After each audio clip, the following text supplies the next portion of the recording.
Page 111, we're going to complete the subject of using a certain type of herbs for healing. Again, we said for those who are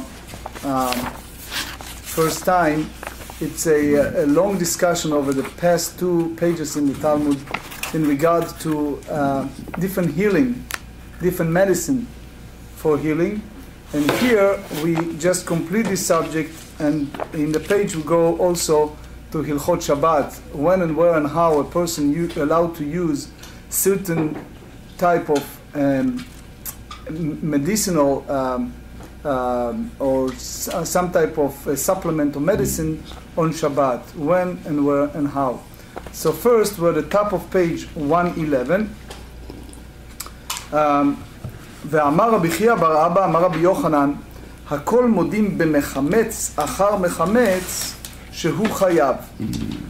Here the subject is, the Torah tells us in the book of Vayikra, book of Leviticus, chapter 22, the Torah said that ואיש כי יקריב זבח שלמים להשם, when a person brings a sacrificial offering, it's called shlamim. So the Torah said specifically, kol mum lo yihye bo, meaning we're not allowed to bring any type of offering that carries any blemish on the animal. Now, here the GEMARA speaks about a korban, that offering that unfortunately, while the process of bringing the animal, something happened, and here the question is, do you allow to go ahead and carry another blemish on that one? Why? So let's see first the text. Everyone agrees that one who leaves a meal offering after one who already leaves, everyone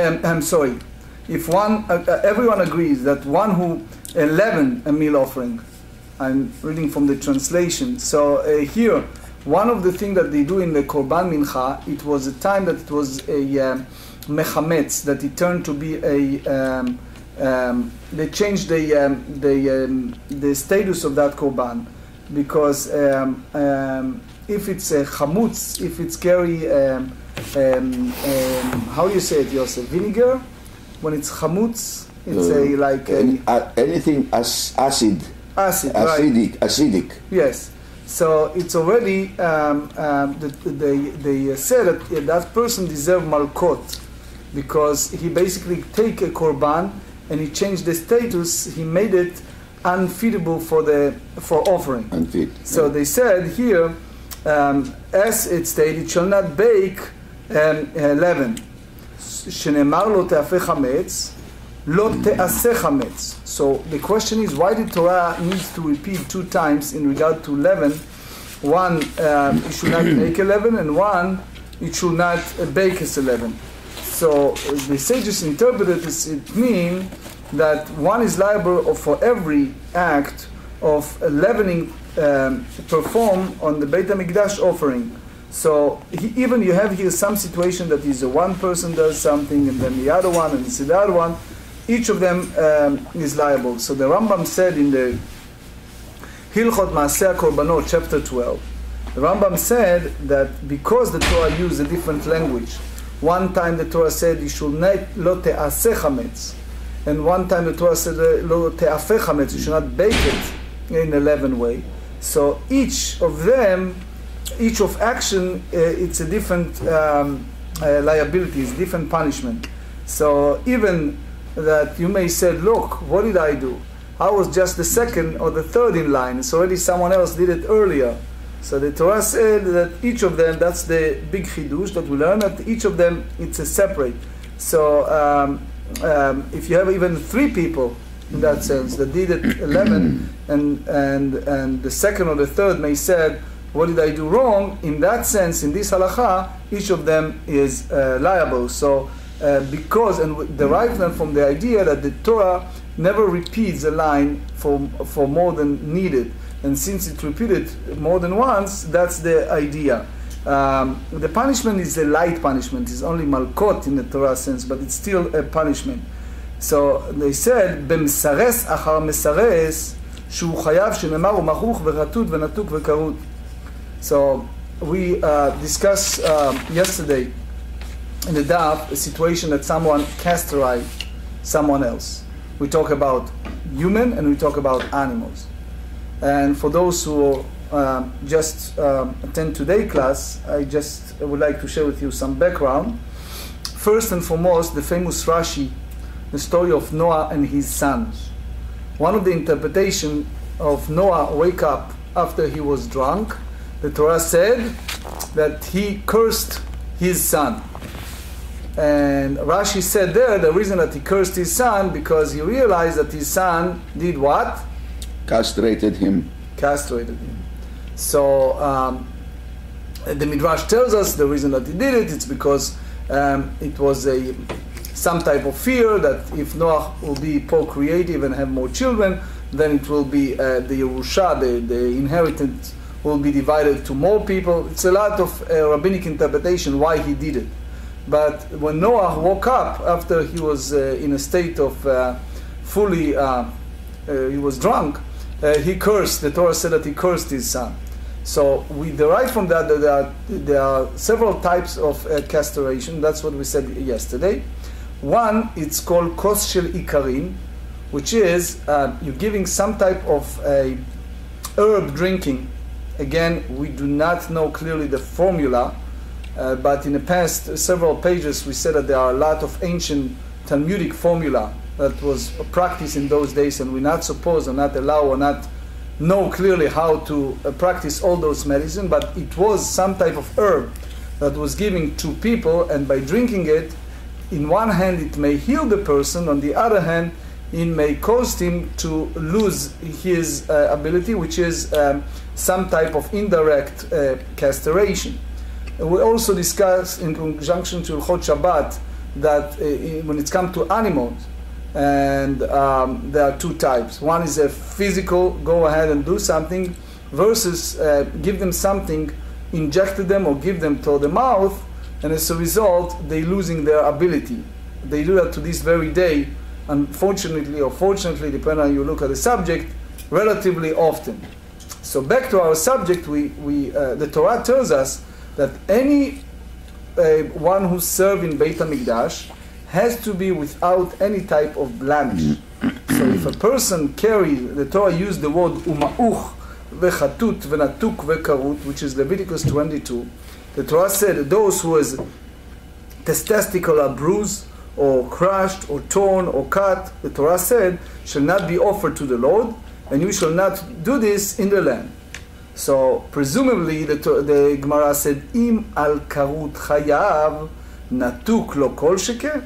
So if one is liable when the seminal part are cut, when the testicle is detached altogether, for sure also that he is liable.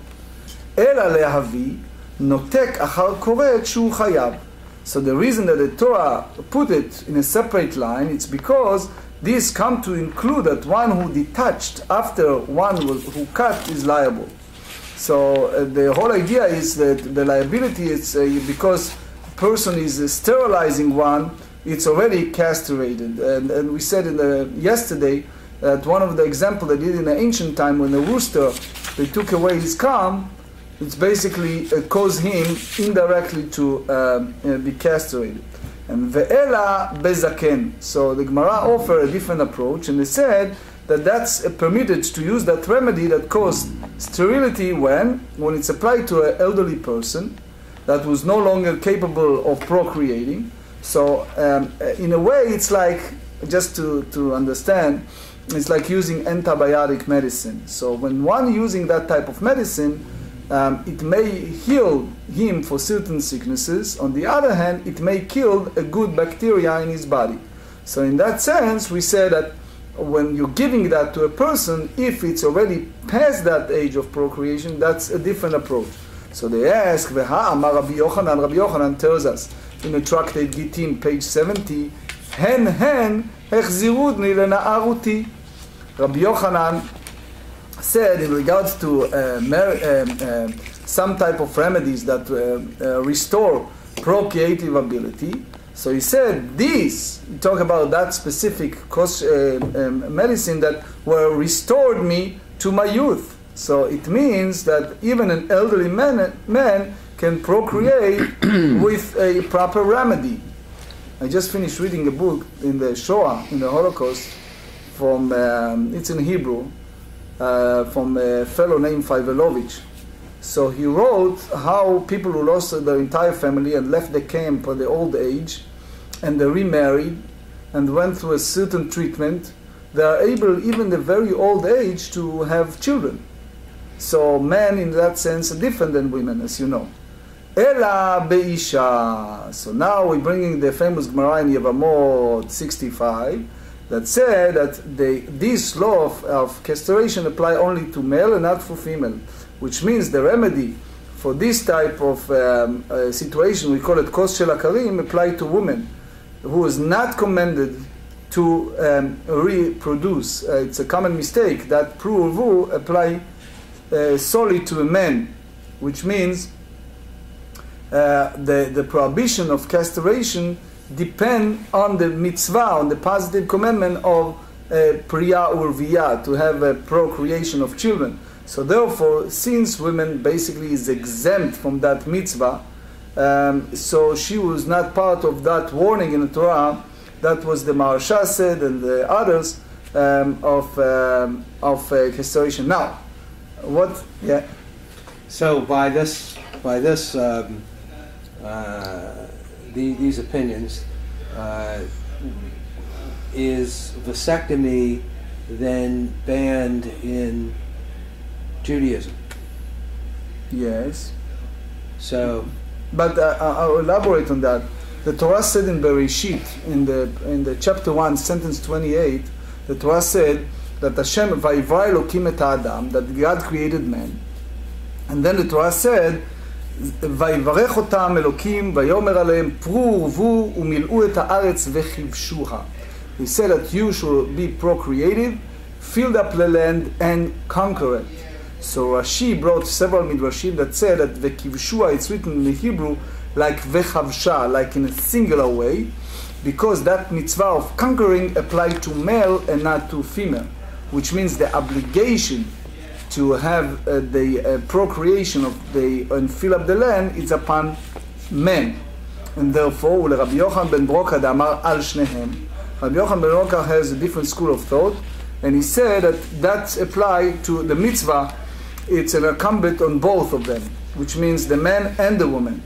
So how he explained it? So he said, "Vayivarech otam Elokim, vayomer alayim Elokim pruvu." He quoted that pasuk that said that God blessed them, and God said to them, "Be fruitful and multiply, and fill the earth and conquer it." What is there to say? So he said, how could the woman use this remedy? So he explained in his opinion, a woman is also commanded to procreate, and it means that the remedy may be used for an elderly woman or alternatively for a barren woman, but he will agree that there is no prohibition to cause infertility in a woman who cannot conceive. So, yeah. So vasectomy is against Jewish law? Yes, basically yes, but I must add to that in Jewish law is a huge difference between doing that to animal and doing that to people.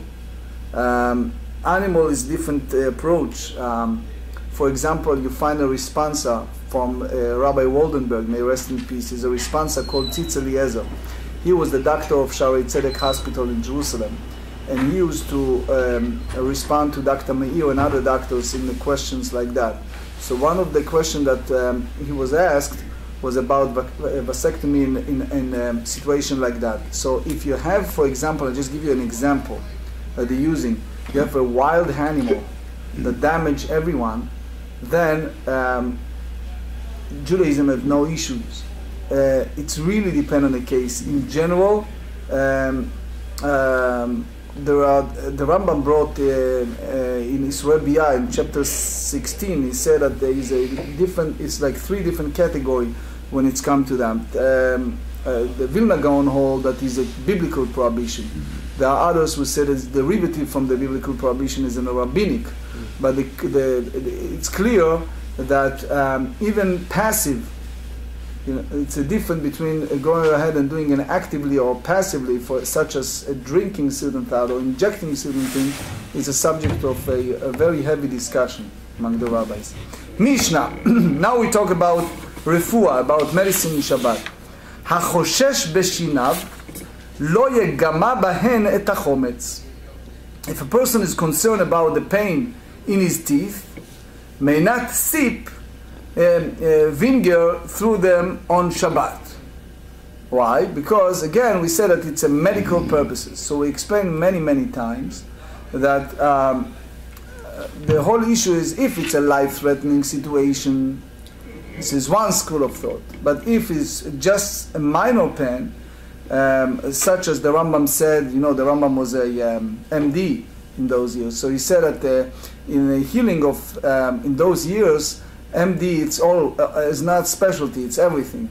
So he basically said that it's someone who has a gum at a very low situation, which is that the very Yosef, how do you say refuyot? Chanichaim refuyot. How do you say it? The gum are very weak. Is that correct? Something like that. In other words, you look at the teeth of people and you see that the gum around the teeth, instead of being like a light reddish, they carry a pale look or look like a heavy purple, etc. So you recognize that there is an issue with the gum. So those people sometimes have a great pain. So they use the word here in the Hebrew choshesh. Choshesh meaning someone who's concerned about it. So choshesh is come from the root in Hebrew chush. Shoresh chush, chech vav shin. So it means chash. He feel pain. So it doesn't speak about someone who a heavy pain that it's almost like life-threatening. No, we talk about some light pain in his teeth. So they said, lo yigma et hachometz. He should not use that type of vinegar. There are several explanations what's involved with that, but the GEMARA explained to us there is several modifications. One of the things is the issue pulling out blood from our body. Well, is the drinking of the vinegar supposed to alleviate the pain, or it doesn't enhance the pain? No, it means that it's a somehow reduce the pain or calm the pain for a short time. Well, but surely the Rambam isn't saying you can't do something on Shabbos which will help reduce pain. Correct, but the question is, when they use the word concern, it means the pain is very light. So what's the objection? The GEMARA soon explain. Either they said that, I just give you some abbreviation. Either when you, for example, using certain things in your teeth, you can pull out blood while you're doing that. All the subject of preparation, certain medicine on Shabbat is an issue. All this process. Again, if it's life-threatening, it's different school of thought. Next, aval metabelu kedarko v'mitrape nitrape. But he said the way that you can do it is you may dip his food in vinegar, and it's his usual manner, and eat it. Some people eat food with vinegar, and if it heals by the vinegar, heal. If not, not. In other words, it's not that they're circumventing the system, but they're saying that it's derech achila. If that's heal. Not if then some blood come out or whatever it is, it's not because he intended. It's just ate. But soon the GEMARA explained that there are several different schools of thought with that. Hachoshesh b'motnav, one who's concerned about the pain in his lines. So they said, lo yasuch beyain v'chometz, aval sachu et hashemen. So he may not smear wine and vinegar on them on Shabbat because that is a medical treatment. However, one may smear oil on them. However, aval sachu et hashemen velo b'shemen vered. So he can, one may not use rose oil, which is very expensive and used exclusively as a cure. Nowadays, you go to those health food stores, you see so many oil to cure different... בני מלכים שחים שמן ורד על מקומותיהם, שכן דרכן לסוך בחול. He said, those fastidious people, they use here the word בני מלכים, like sons of kings, like princes. So they're allowed to smear with rose oil on the wound on Shabbat because it is their usual manner to smear rose oil on themselves during the week for pleasure. So since they're already fastidious people that does that every day, Rabbi Shimon disagree. Rabbi Shimon אומר, כל ישראל בני מלכים הם. He said, no, I disagree. And he said that all the children of Israel are considering princes, and it's permitted for them to smear rose oil on themselves on Shabbat. So he said that you can make something for one person and not the others. That's, by the way, the school of thought of Rashi and Rabbeinu Hananel. So the Gemara asked, Rami la Rav Acha Aricha du Rav Acha Bapapa le Rabbi about. The Rabbi asked about it. Tnana choshesh b'shinav lo yigama b'emet hachometz. We said that someone has a pain in his teeth, so he should not sip vinegar through them on Shabbat. So he said, Lememra de chometz ma'ale l'shinayim v'achtiv kachometz l'shinayim v'chashan l'einayim. So it means that vinegar is beneficial for teeth, but they said in the book of Proverbs the opposite, like vinegar to the teeth and like the smoke to the eyes, so that the lazy one to those who send him. So it means the opposite. How come you tell me that that's healing? So he said, Lokasha ha-bikiwa defriya bechala. So it's not difficult because this verse, which indicates that vinegar is harmful to teeth, is referring to fruit vinegar. And the Mishnah that speaks about vinegar that's beneficial is referring to wine vinegar. And then he said, V'baitema is another school of thought. Ha veha bechala de'ika maka de'leika maka, ika maka mase le'ika maka merapi. And if you wish, you instead say that both this and the other are referring to wine vinegar. In that case, the difference is that the Mishnah said that it's beneficial for the teeth, there is wound on the teeth. And the other one, it's a no wound on the teeth. And therefore, where there is a wound, vinegar heals, and where there is no wound, it weakens the teeth.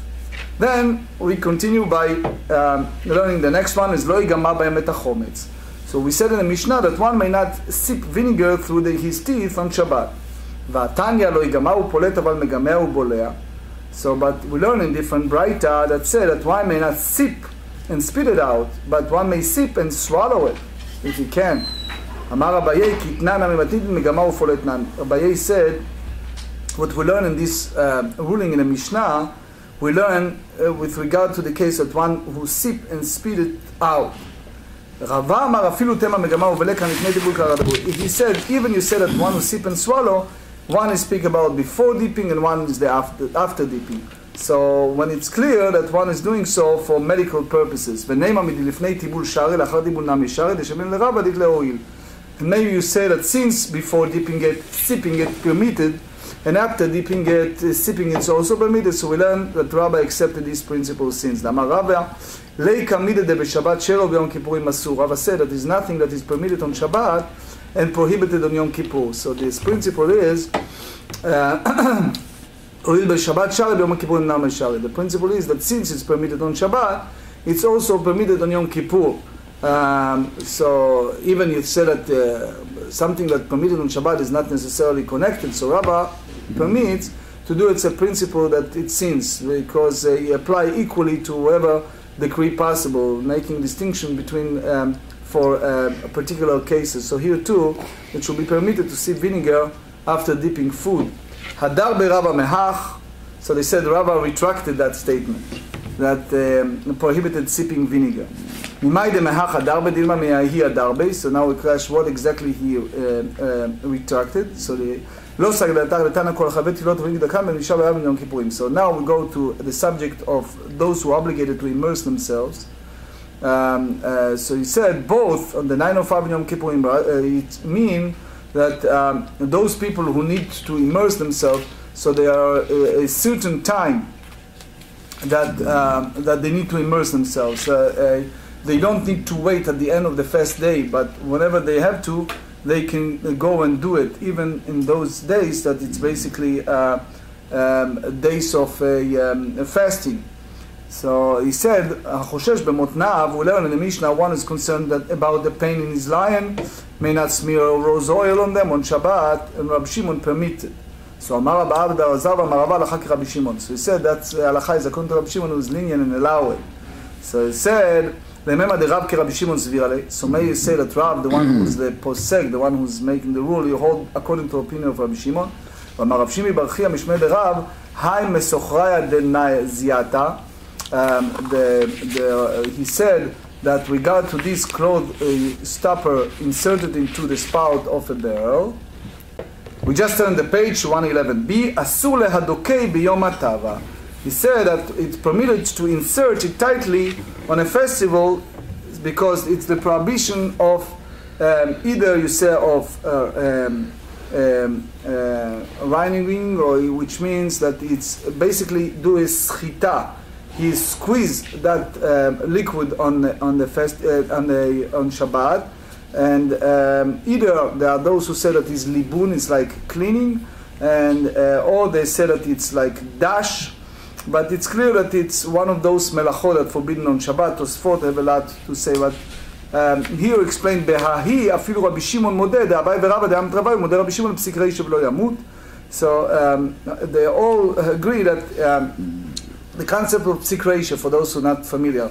Elliot, you know what is a psik reisha? Like cut off his head and it shall not die? Yeah. Which means, for example, if you take a chicken, you cut off his head, then he may run for a minute or two, but he's dead.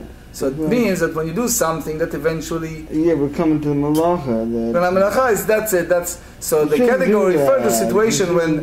because it's going to come into the malacha, we come all Shabbos. Right, so if you do this type of work, it's clearly that you created some, because let's say someone cut the head of a chicken. It doesn't mean to kill him, but the chicken is dead. So the point they try to derive from that is that you can do something and you pretend that your intent is different, but the moment you do something that it's eventually cause something to happen, that's the result. So take, for example, if you take the cum from the rooster. So eventually, taking the fish out of the water for a certain time, you're all in between the fins.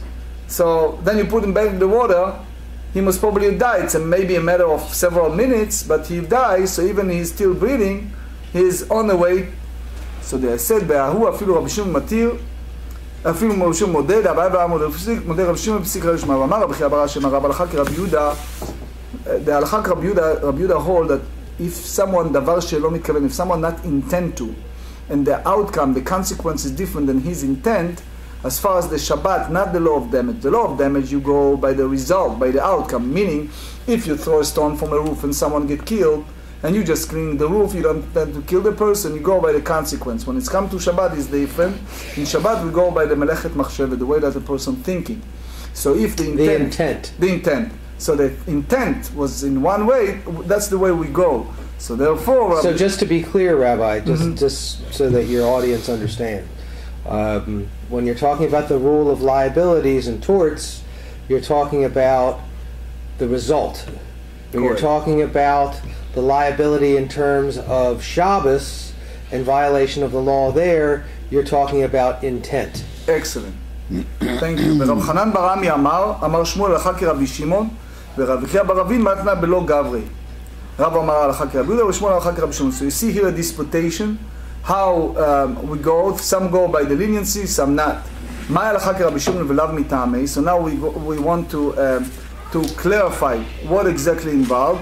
ומנו לרבי יחיא בר אבין הלכה כרבי שמעון ולאו מטעמי. מה לאו כטעמי? אילם הלכה כרבי שמעון דשארי. Maybe you tell me that all the idea of rose oil that Rabbi Shimon allowed to smear on Shabbat, velav mitamei, but dilu Rabbi Shimon savar masi, savar lo masi, because Rabbi Shimon hold that this oil it heals a person. Why? Because we just said that all the children of Israel are princes, so it heals, and therefore, since they use it every day, so it's allowed to do it on Shabbat. Rav hold that it's that this type of rose oil is not healing the people, and therefore it's considering something that the person does for a pleasure, that it's okay to do on Shabbat. V'savar Rav lo masi. So now we ask, does that mean that Rav hold that this type of oil it's not going to heal? So they said, but we said clearly that the princess used to do it, and it means that it healed. Ela, that's the conclusion. Alakha ki Rabbi Shimon de Shari.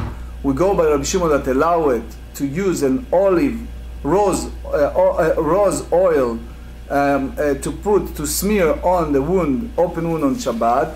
Velav mitamei, but the reason it's differently. The Iru Rabbi Shimon savar af al gav lo shchiach shari, and Rabbi Shimon hold that even that it's not so common, it's allowed, it's permissible. Rav savar ein shchiach in v'lo shchiach lo, and Rav hold that no, if it's the rose oil is common in a given place, yes, which means one may smear it on himself. However, if it's not common there, it's not permitted. The conclusion, they said that the place that Ravs live, roses were common, and that's why he permitted smearing with rose oil on Shabbat. But in a place that the rose oil is uncommon, so he considered that to the rabbis who prohibited doing it. So the Tosfot said that these are three different machlokot, but in general, that's the conclusion. We finish this tractate, and now we're going this parak, this chapter, and now we go to the next one, chapter 15. Just give the some abbreviation. This chapter dealing with two distinct topics. The first one is primary level of tying and untying knots, and then we go also the other. It's the distinction of all the prohibition to prepare on Shabbat for the rest of the week, which is some type of work that the person does on Shabbat that's basically not for Shabbat itself, but the following week. And that's the discussion of this upcoming chapter that in Mitzvah Shem we're going to study tomorrow, chapter 15.